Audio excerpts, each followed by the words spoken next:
महादेव, कैसे हो आप सब? आई हो बिल्कुल अच्छे होंगे, स्वस्थ होंगे और मस्त होंगे।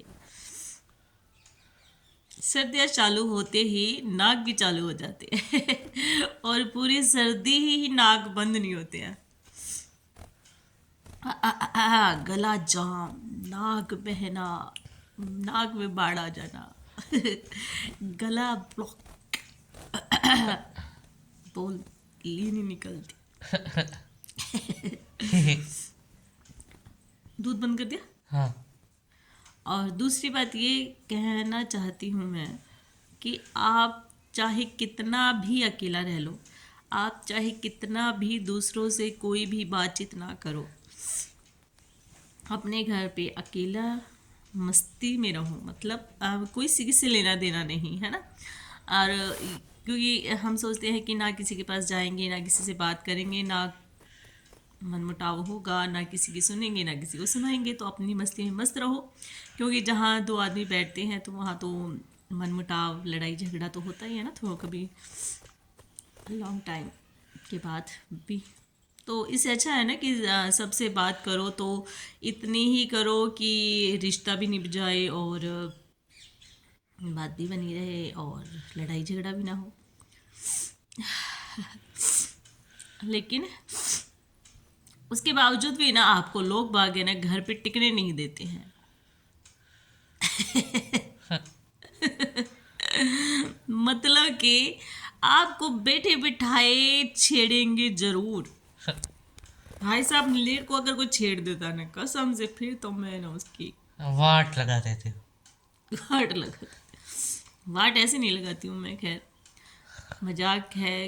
बात वो कहने की बात, मतलब मजाक है, मजाक की बात है। क्या यार, बोला ही नहीं जा रहा। लेकिन हाँ ये है कि ना कसम से फिर दिल बड़ा दुखता है, फिर मुंह से निकल जाता है फिर आलतू फालतू का, है ना, जो नहीं बोलना चाहते हैं वो भी निकल जाता है फिर। तो कहने का मतलब ये है कि भाइयों, कोई अगर चुपचाप बैठा है ना तो उसको बैठा रहने दिया करो, ऐसे मत छिड़ा करो बैठे बिठाए आदमी को। दुखता है, आत्मा दुखती है, परमात्मा भी नाराज होता है उससे। ठीक है। अव्वल तो मैं किसी से काम करवाती नहीं हूँ, यहाँ तक कि मैं अपने हस्बैंड से भी काम नहीं करवाती हूँ जल्दी से। मैं वो ही उनसे काम करवाती हूँ, कहती हूँ जिसको करने में मैं सक्षम नहीं हूँ या जो मेरी पहुँच से बाहर है। अदरवाइज़ मैं अकेली लगी रहती हूँ, चाहे देर सवेर मैं अकेली लगी रहती हूँ काम करने में। मेरे बच्चों से भी काम नहीं करवाती। ये मेरा ये है लालू इससे भी काम नहीं करवाती हूँ। मैं वो कहती ज़रूर हूँ कि काम आदमी को और सारे आने चाहिए, सीखना चाहिए, लेकिन ये बॉडी लैंग्वेज इसकी ऐसी है कि मारवाड़ी। नहीं कर पाता है ये। बेटी से थोड़ा काम करवाती हूँ, लेकिन लोगों को पता नहीं क्या चिढ़ है। मतलब हम मेरे बच्चों को ये तक सिखाते हैं कि तो तेरी माँ का काम मत किया कर। यार मुझे ये समझ नहीं आती है कि मेरे से क्यों चिढ़ते हैं इतना लोग बात।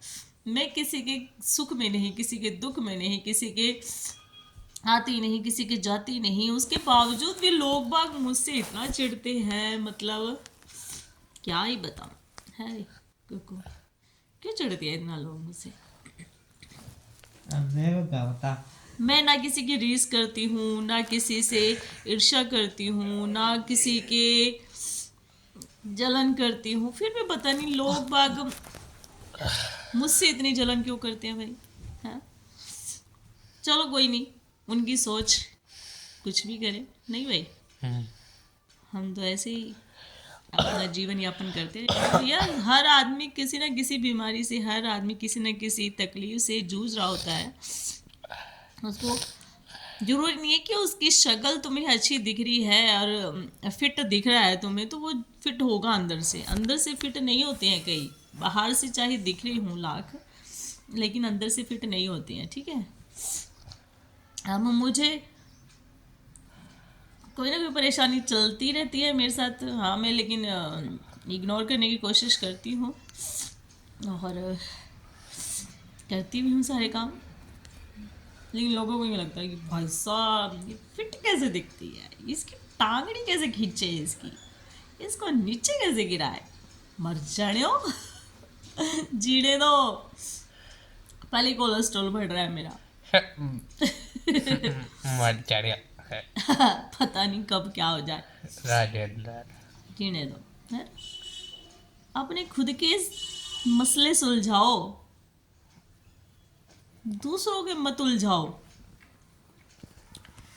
ठीक है, आज के लिए इतने ही प्रवचन, बाकी और सुनाएंगे किसी दिन। रुक, अब इसको ये है कि फोन ये फोन बंद करे और मैं झट से लूं। तेरे को तो फोन जब भी नहीं दूं बेटे। नहीं